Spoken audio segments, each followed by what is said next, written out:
Number sir तुझे आगे चलो बस अब रहना बस चलो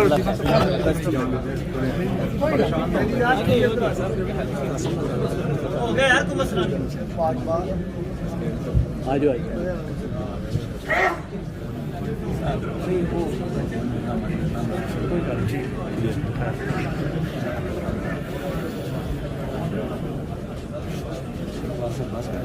बस हो गई बिस्मिल्लाहिर्रहमानिर्रहीम। अल्लाह के फजल व करम से मैं बिल्कुल बेगुनाह हूँ और ये मैं बात कर रहा हूँ अल्लाह ताला को हाजिर नाज़र करके, और मुझे अपनी अदलिया पर भरोसा है। और जहाँ तक फ़ौज पाकिस्तान है, मैं शुरू से ही उनका हामी रहा हूँ, लेकिन ये उनके लिए एक लम्हा फ़िक्रिया है कि उनके इर्द गिर्द बैठे हुए लोगों को वो देखें कि ये किस तरफ लेके जा रहे हैं मुल्क और कौम को।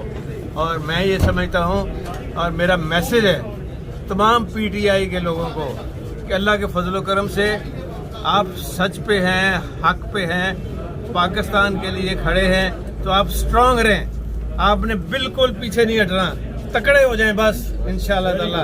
और बाकी नतीजा अल्लाह के हाथ में है और उसके नबी के हाथ में है।